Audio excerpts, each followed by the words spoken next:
Hi there. Welcome to Grammar. Here, you'll find simple and engaging English stories designed to help you improve your listening skills. Whether you're a beginner or just looking to practice, my stories will help you learn naturally. So sit back, listen, and enjoy. Don't forget to subscribe for more. A magic pencil brings drawings to life. Chapter 1: The Discovery of the Magic Pencil. Emma had always been an imaginative 12-year-old with a knack for drawing. Her bedroom was a testament to her love for art, walls lined with colorful drawings, sketchbooks overflowing with unfinished doodles, and countless pencils scattered across her desk. Drawing was her way of escaping the ordinary and stepping into a world of fantasy. Yet, despite all her passion, she felt something was missing. Her drawings, no matter how detailed, always stayed on the paper. One rainy afternoon, Emma sat by her desk, sketching the jungle scene of a tiger prowling through dense foliage. The rain pelted against her window, and the faint sound of thunder rumbled in the distance, adding to the ambience as she worked. She picked up an old pencil, the one her grandmother had given her years ago. It was nothing special, worn down at the tip, with the name Emma engraved faintly on the side. But it had sentimental value. As she sketched a sweeping line to form the tiger's tail, something odd happened. The pencil began to glow, a faint, golden light that flickered like a firefly. Emma froze. Her heart skipped a beat. She stared at the pencil, but the light faded as quickly as it had appeared. She thought she must have imagined it. But when she returned to her drawing, she noticed the tail of the tiger shifting ever so slightly. Emma blinked and looked at the paper.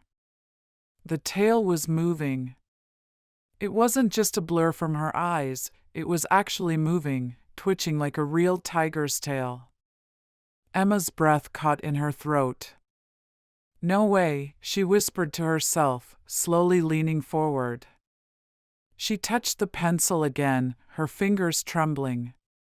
She added a few more strokes to the tail, and as she did, the tiger's whole body seemed to stir. The eyes blinked, and the tail swished. Emma could hardly believe her eyes. The tiger was alive. Well, almost. It was as if the creature was responding to her drawing. She quickly jumped back, almost knocking over her chair. The tiger's head turned toward her, its eyes bright with an uncanny realism.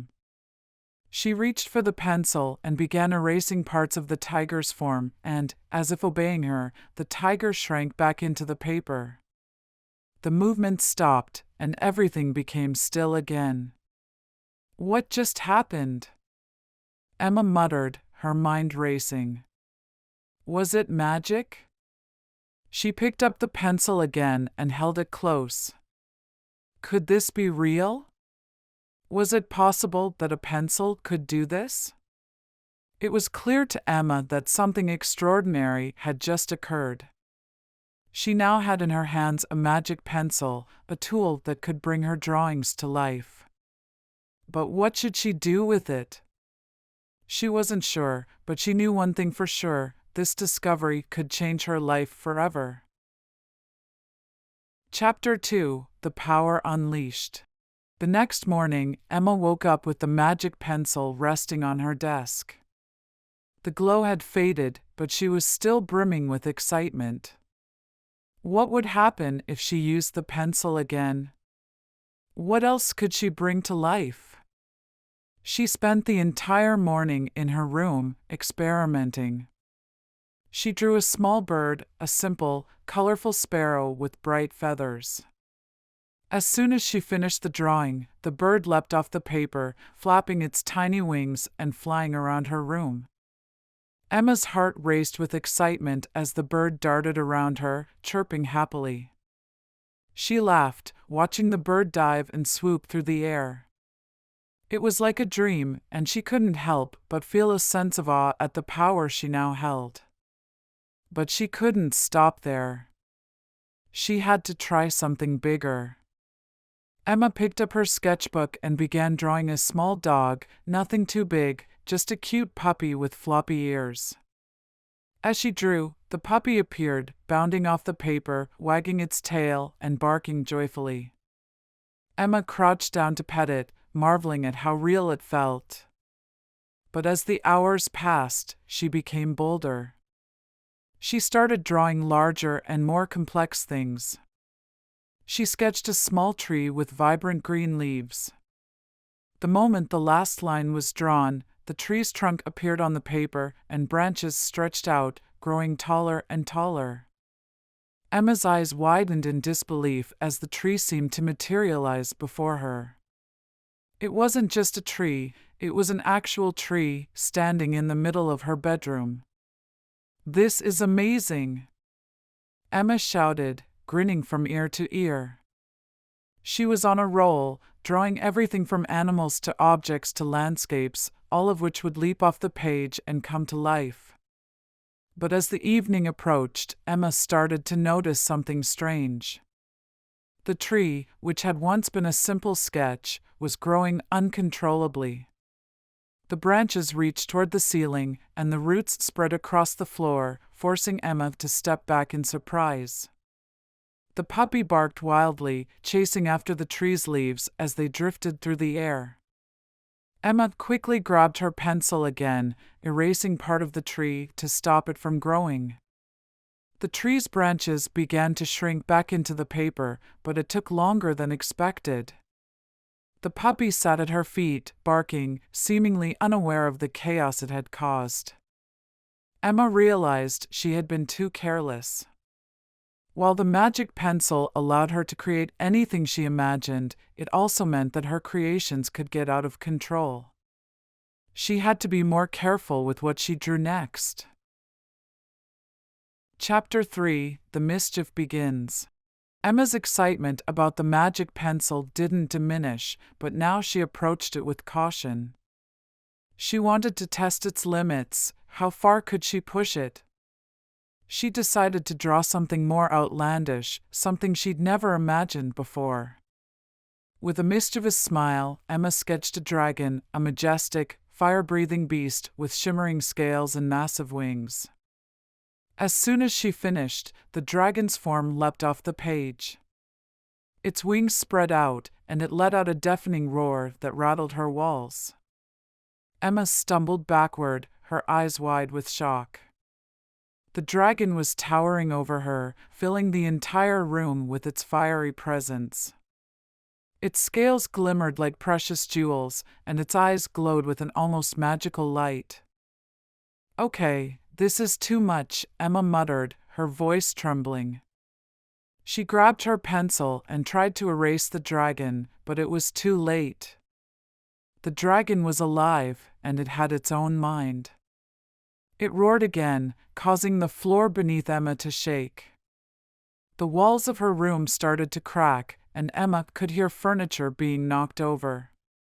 "Stop!" she shouted, but the dragon didn't listen. Instead, it swung its tail, knocking over her desk and scattering her sketchbooks across the floor. The room was filled with the sounds of chaos, the dragon's roars, the flapping of its wings, and the crashing of objects. Emma's heart pounded in her chest. In a panic, she began frantically erasing parts of the dragon, starting with its wings. Slowly, the dragon's massive form started to shrink, but not before it knocked over her bookshelf, sending books and papers flying in every direction. Emma closed her eyes, praying it would work. With one final, powerful swipe of her pencil, the dragon shrank completely, disappearing back into the paper. Emma collapsed onto her bed, her heart racing. Her room was a mess, but the dragon was gone. She took a deep breath, realizing how close she had come to losing control. "Okay, no more dragons," she said to herself, shaking her head.